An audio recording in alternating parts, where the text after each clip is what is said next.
안녕하세요. 화학. 지난 시간까지 물질이 만들어지고 어떤 반응이 일어나기 전까지 참 많은 얘기를 나눴습니다. 오늘은 좀 반응에 대해서 좀 벗어나서 그 반응들의 변화를 좀 볼 거예요. 우리는 계속 한쪽 방향으로만 변화가 일어나는 걸 봤지만 광합성과 호흡처럼 양쪽 다 반응물과 생성물이 서로 반대되는 경우가 있거든요. 자, 물을 볼까요? 물은 상황에 따라 얼어서 얼음이 되기도 하지만 녹아서 물이 되기도 합니다. 반응물이 생성물이 되는 반응을 우리가 정반응이라고 얘기합니다. 반대로 다시 그 생성물이 반응물이 되는 것을 역반응이라고 해요. 반응 조건, 농도, 압력, 온도에 따라서 정반응, 역반응이 모두 일어나는, 그러니까 어떨 때는 정반응이, 어떨 때는 역반응이 일어나는 반응을 우리가 가역 반응이라고 얘기해요. 호흡과 광합성도 반응물과 생성물이 서로 반대잖아요. 근데 이제 상황에 따라서 뭐 햇빛이 있는지 낮인지 밤인지 이런 것에 따라 어떤 반응 하나가 서로 조건만 달라지면 두 반응이 각각 일어날 수 있잖아요. 이걸 가역 반응이라고 얘기합니다. 화학 반응에서 약간 이 화살표를 양쪽으로 나타내요. 예를 들어 석회 동굴을 이루고 있는 탄산칼슘은 물과 이산화탄소에 반응해서 수용액 상태로 존재하기도 합니다. 하지만 이 수용액 상태에서 탄산수 칼슘이 녹아있는 이 수용액 상태에서 이산화탄소와 물이 분해되면서 다시 탄산칼슘이 되어서 중류속과 속순을 이루기도 해요. 하지만 대부분 반응들은 이러지 않습니다. 역반응이 정반응에 비해서 거의 일어나지 않아요. 한쪽 방향으로만 반응이 진행되는 것처럼 보입니다. 이를 우리가 비가역 반응이라고 얘기해요. 예를 들어서 물질이 연소하거나 금속과 산이 반응하거나 중화 반응, 앙금 생성 반응 같은 것들은 한쪽 방향 반응이 진행되고 연소했던 물질이 다시 산소와 분해된다거나 금속과 산이 반응해서 기체가 발생했는데 다시 그 기체가 결합해가지고 금속과 산소로 나눠진다거나 산과 염기가 반응해서 중화 반응이 일어나는데 다시 산과 염기로 나눠진다거나 이온끼리 만나서 앙금이 생성되는데 다시 이온으로 분리된다거나 그러지는 않습니다. 우리가 근데 관심 있는 것들은 오늘 좀 관심 있게 볼 거는 가역 반응이에요. 가역 반응 일어날 수 있는 둘 다 일어날 수 있는 가역 반응 중에서 반응물과 생성물의 농도가 변하지 않아 반응이 멈추는 것, 더 이상 일어나지 않는 것처럼 보이는 물질도 사실은 같은 속도로 일어나기 때문이에요. 이러한 동쪽 평형 상태를 우리는 화학 평형이라고 얘기합니다. 예를 들어 상태 변화가 일어나지 않는 것처럼 보이는 물질도 각각 상태 변화가 서로 같은 속도로 일어나기 때문이에요. 그래서 뭐 물 표면도 보면 물 그 양이 똑같은 것 같아도 액체 상태 물이 똑같은 것 같아도 일부는 기화되고 또 기화된 물이 다시 액화되어 수증기되면서 그 속도가 같기 때문에 이 물의 양이 변하지 않는 것처럼 보이는 거예요. 용해 녹지 않아요. 그러니까 다 녹은 것처럼 보여요. 혹은 석출 녹아있던 게 이제 다시 고체 상태로 다시 나오게 돼요. 하지만 이게 일어나지 않아요. 녹아있어서 멈췄네요 라고 할 수 있지만 얘가 액체 상태 녹아있던 용매에 녹아있던 용질이 다시 용질로 분해되거나 녹지 않아도 다시 나오거나 혹은 다시 그 용질이 다시 녹거나 이 속도가 같기 때문에 우리가 멈춰있는 것처럼 보인다라고 멈춰있는 것처럼 우리가 보이는 겁니다. 물의 경우도 이 물 분자끼리는 서로 이 수소 이온을 주고받습니다. 그래서 어떤 놈은 하이드로늄 이온 H3O 플러스가 되기도 하고, 그러니까 하나가 받았으니까 걔는 이제 H3O 플러스, 이런 놈은 OH 수산화 이온 이렇게 서로 됐다가 이거 자동 이온화라고 하는데, 이렇게 자동 이온화 때문에 서로 이제 이온이 됐다가 다시 또 이 하이드로늄 이온이 다시 또 H 플러스를 또 수산 이온 해주면서 물이 됐다가 이러는 이 속도가 또 같아서 동쪽 평형을 이뤄요. 우리 이 농도를 가지고 수용의 액성을 알 수 있어요. 지시약뿐만 아니라 산성인지 염기성인지 이거 가지고 알 수 있어요. 물의 자동화 이온 과정으로 생성된 이온 농도는 일정해집니다. 어느 순간부터는 일정해집니다. 이때 H3O 플러스의 농도를 수치한 것을 우리가 수소이온 농도 pH란 말 많이 들어봤을 것 같아요. 그래서 P는 소문자, H는 대문자입니다.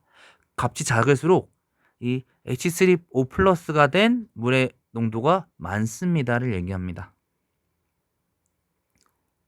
반대로 OH- 수산화이온의 농도도 pOH, 역시 P는 소문자, OH는 대문자입니다.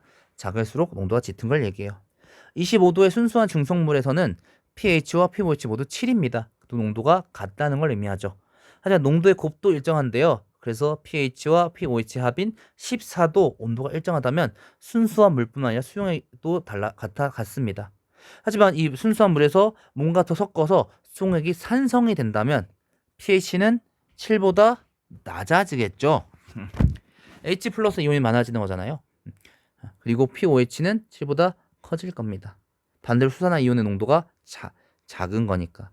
염기성이라면 이 반대가 될 겁니다.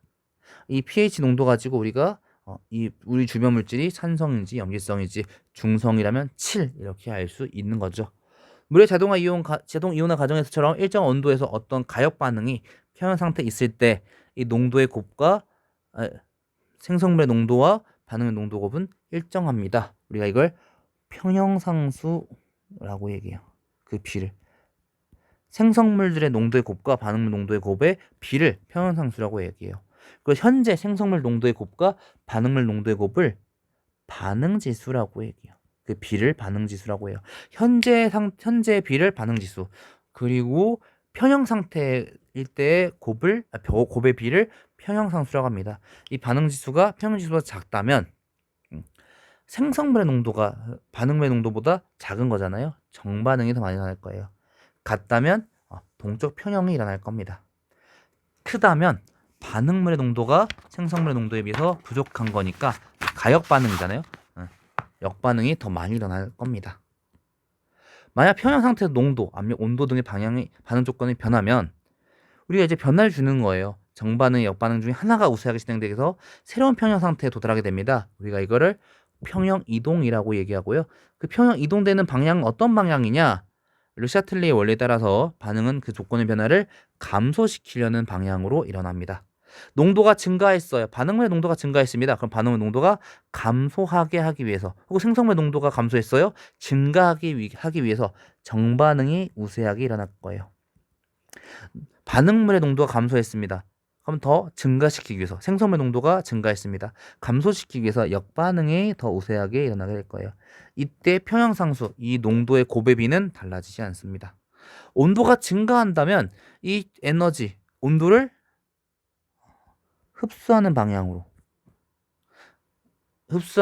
더 우세하게 일어날 거예요. 온도가 감소한다면 이 온도를 증가시키기 위해서 에너지를 방출하는 방향으로 우세하게 일어날 겁니다. 이때 우세하게 일어나는 방향에 따라서 평형상수는 증가하거나 감소할 거예요. 정반응이 만약에 에너지를 흡수하는 반응이다. 온도가 증가한다면 에너지를 흡수해야 되니까 정반응이 더 많이 일어날 겁니다. 평형상수, 정반응의 곱이 더 커질 거고요. 온도가 감소한다면 에너지 방출하기 위해서 정반응이 더 작게 일어날 겁니다. 반응물의 농도의 곱이 더 작아지게 되겠죠. 생성물이 더 많이 만들어질 테니까요. 정반응이 일어날 잠깐만요. 생성물이 더 적어질 테니까 생성물 농도가 더 작아질 테니까 정반응이 더 적게 일어나서 작아질 테니까 평형상수가 작아지겠네요. 에너지를 만약에 방출합니다. 정반응이 일어날 때 에너지 방출하게 된다면 온도가 증가할 때는 온도를 낮춰야 되니까 정반응이 더 작게 일어나게 되겠죠. 그럼 생성물이 더 농도가 작아질 테니 평형상수가 작아지고, 온도가 감소한다면 온도를 더 높이게 해서 정반응이 더 많이 일어나서 생성물 농도의 곱이 더 증가하여 평형상수가 커질 겁니다. 압력도 역시 영향을 미칩니다. 압력이 증가한다면 기체의 양이 감소하는 방향으로, 이 기체 입자의 개수가 작아져야 압력이 감소할 테니 그런 반응이 더 우세하게 일어날 거예요. 압력이 감소한다면 기체 양이 많아지는 방향으로 반응이 우세하게 일어날 겁니다. 이때 평형상수는 변하지 않을 겁니다. 또한 기체는 압력에 따라 농도가 변해서 평형 이동하지만 고체와 액체는 부피가 달라지지 않잖아요.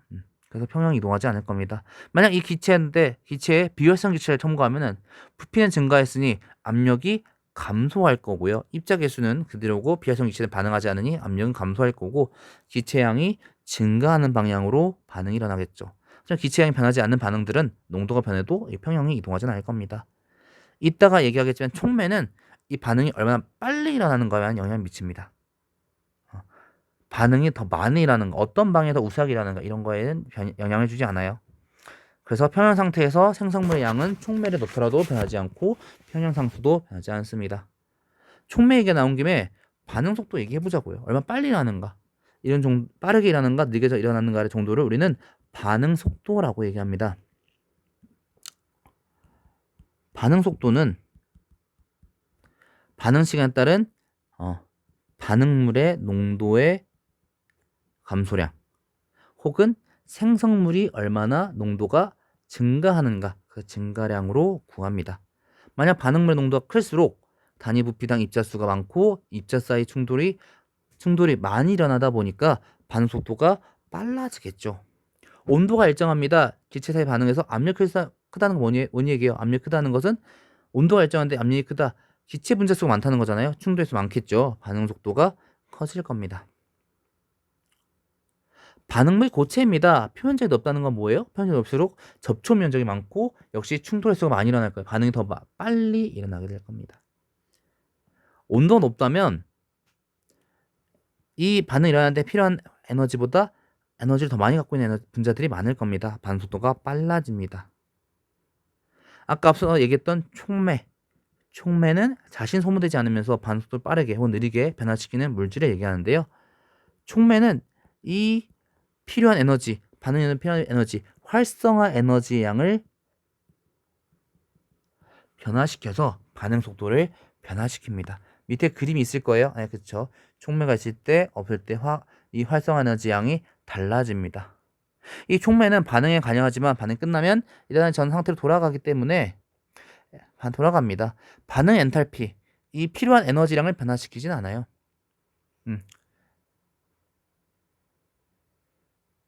이 물질을 구성하는 에너지량을 변화시키진 않아요. 반응이 일어나는 필요한 에너지, 활성화 에너지량만 변화시킵니다. 생성물의 양은 아까 앞에서 말했던 것처럼 변화시키지 않습니다. 반응 경로를 변화시켜서 이 물질들이 각각 결합해 있는 이 엔탈피를 변화시키는 것이 아니라 반응 경로를 발음이 안 되네요. 반응 경로를 변화시켜서 이 필요한 에너지, 활성화 에너지와 반응 속도를 변화시키는 거죠. 활성화 에너지를 감소시켜서 반응이 가능한 분자수를 증가시키고 빠르게 하는 촉매를 우리가 정촉매라고 얘기하고요.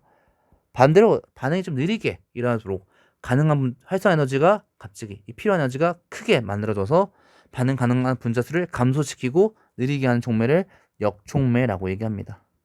이렇게 우리는 반응 속도에도 우리가 관여해 볼 수 있습니다. 오늘 내용은 여기까지입니다. 지난 시간에 했던 반응, 오늘은 반응에 간섭하는 얘기를 좀 해봤어요. 다음 시간에도 반응 얘기인데요. 이제 우리가 이 반응을 좀 어떻게 이용해 볼 수 있을까? 이런 얘기를 해볼 겁니다. 짜릿짜릿한 얘기가 될 것 같네요. 오늘 너무나 고생하셨습니다. 다음 시간에도 우리가 계속 반응에 대한 얘기를 해보도록 할게요. 오늘 너무나 고생하셨습니다. 다음 시간에 뵙겠습니다.